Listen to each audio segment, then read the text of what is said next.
I have vivid memories of my first strike mission. I was in North Africa. This would have been in early December 1942. I flew a P38 on Jack Ilfrey's wing in a 4-plane strike force, along with Newell Roberts and Dick McWhirter.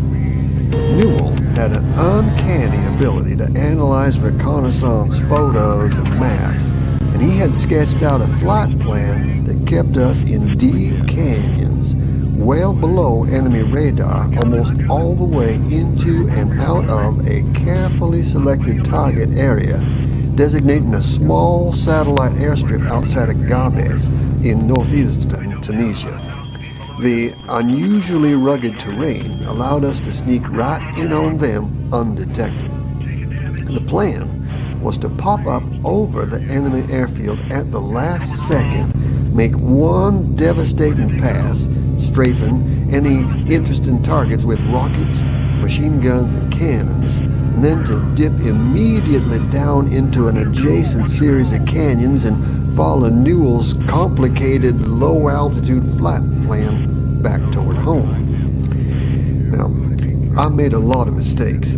At first, I had my radio tuned to the wrong frequency, and I got distracted as I listened to an intense dogfight going on someplace over Tunis.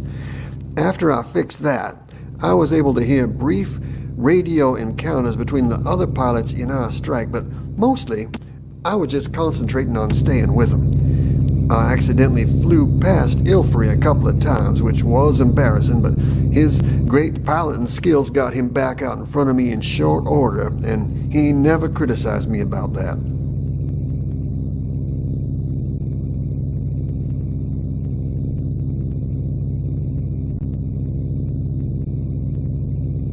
Check that dive brakes are active and rockets are armed.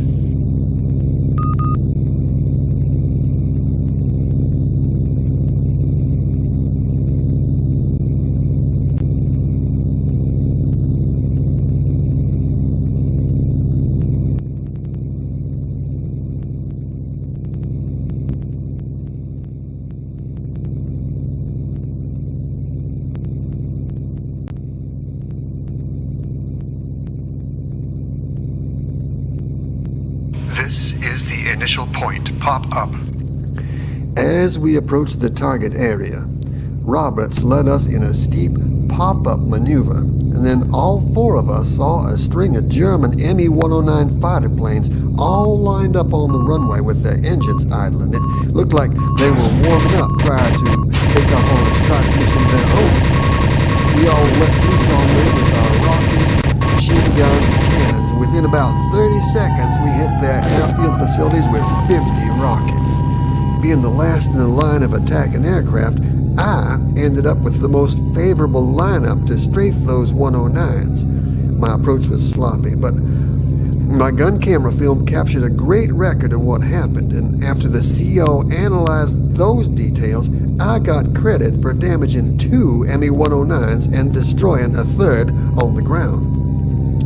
Our strategic boys estimated that we had destroyed 50% of that airfield's operational facilities during that very brief single strafing run. It was very successful.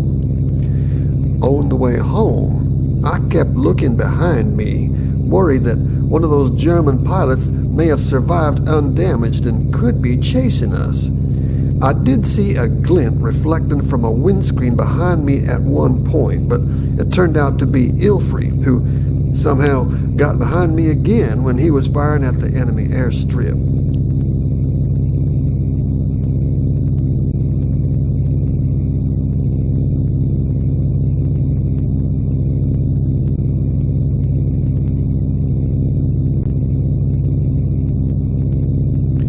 When we got home, 2 of the other guys got pretty fancy in their landing approach, joyously celebrating our mission with dramatic victory rolls.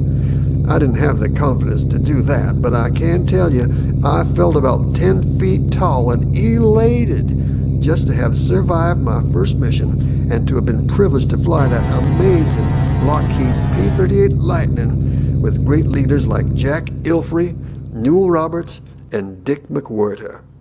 Badger flight coming in. Runway 9, 4 P38s. Repeat. Badger flight approaching runway 9, 4 P38s. Roger that, Badger flight. Welcome home. You must have really shot those boys up. We've been hearing all kinds of radio chatter. Good show.